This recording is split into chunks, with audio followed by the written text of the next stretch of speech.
Sobre este tema. Vamos a hablar con el doctor especialista en medicina interna y médico primario, el doctor Alberto Mansor, colaborador de Buena Vida. Doctor, ¿cómo estás? Muy bien, gracias por invitarme de nuevo. Gracias a ti. A muchas personas, y por eso estamos aquí explicando esto, todavía es difícil asociar la relación que tiene el COVID con consecuencias a otros niveles que no sean respiratorios, ¿no? Claro, sí, vimos este estudio que se publicó en esta revista británica tan importante y donde probaron estadísticamente, no solo durante el COVID, sino meses después del COVID, cómo esta enfermedad puede traer tantas consecuencias. Una de las importantes son los coágulos que se pueden formar a varios niveles. Pueden ser a nivel del pulmón, a nivel de las venas profundas de los miembros inferiores, a nivel del cerebro, o sea, en los vasos sanguíneos del cerebro. Y esto, ¿qué es lo que puede ocasionar las trombosis y las embolias, verdad? Exactamente, son las trombosis y las embolias en el cerebro conocidos como accidentes cerebrovasculares. Accidentes cerebrovasculares, en este caso embólicos o trombóticos. Ahora, la pregunta es, ¿hay maneras de, porque esa es la idea que tenemos, ¿no?, de tratar de que los televidentes que hayan padecido de COVID-19 tengan una forma de detectar para prevenir y determinar a tiempo y tratar de que no haya consecuencias fatales? No es posible determinar, o sea, buscar un riesgo más que el COVID. Lo que sí se sabe es que las personas que tuvieron COVID después, los siguientes meses, pues tienen un riesgo elevado de estos coágulos o trombosis. Las personas que están vacunadas tienen cierto riesgo un poquito mayor que la población normal, pero mucho menos riesgo que las personas que tuvieron COVID. A ver, vamos a repetir eso. ¿Las personas que están vacunadas tienen más riesgo de...? Ligeramente más riesgo de tener estos coágulos o trombosis, pero mucho menos riesgo que las personas que tuvieron COVID.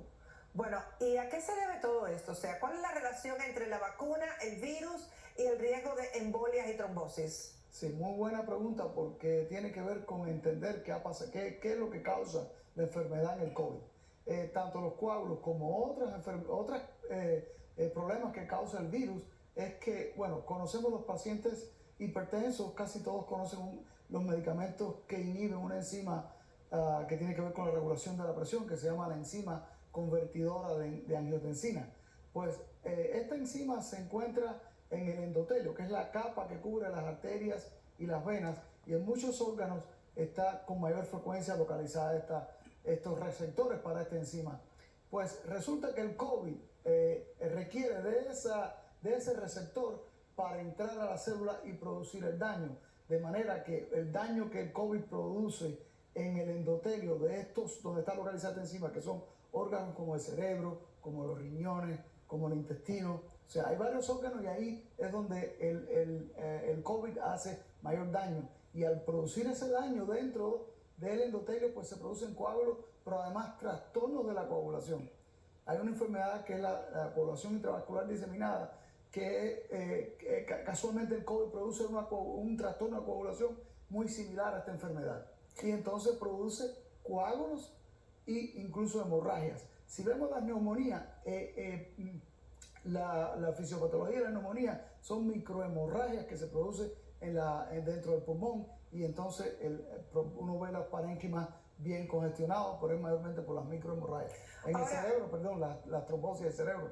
¿Eso mismo aplica para los pacientes jóvenes de igual manera que para los adultos mayores? En los pacientes adultos mayores, pues sí, lo vemos con más frecuencia, pero los médicos que hemos tenido que manejar bastantes volúmenes de pacientes con COVID, hemos visto muchas personas jóvenes. Hemos tenido pacientes de 33 años con stroke, o sea, con accidentes cerebrovasculares. Hemos visto pacientes de 32 años, mujeres jóvenes con 32 años, con un infarto sin factores de riesgo. Después de haber tenido COVID. Durante y después. Qué interesante lo del COVID. De verdad que a mí me sigue llamando mucho la atención las consecuencias que tiene a otros niveles, ¿no? Increíble. Y no se pueden prevenir. O sea, toma de sorpresa ese infarto, esa trombosis, esa embolia, ese accidente vascular encefálico. Se estuvieron estudiando la posibilidad de anticoagular a los pacientes, tanto con anticoagulantes como la aspirina. Sí, pero entonces habría que anticoagular a todo el mundo. Prácticamente. Todo el mundo tendría que tomar aspirina. Pero sin embargo no se vio ninguna prevención usando ni la aspirina ni anticoagulantes más potentes. No hubo prevención de... Entonces, ¿cuál es la solución? No tenemos. No hay nada. Qué difícil decir eso, ¿verdad? Es difícil. Es complejo tener que decir que estamos viendo las consecuencias del COVID en personas de cualquier edad y que no hay maneras ni de prevenirlo, ni de que el paciente se dé cuenta para que no haya una fatalidad, ¿no? Así mismo. Bueno, doctor Mansour, gracias por estar con nosotros, Muchas por hacer gracias, ese Emma. magnífico y excelente discernimiento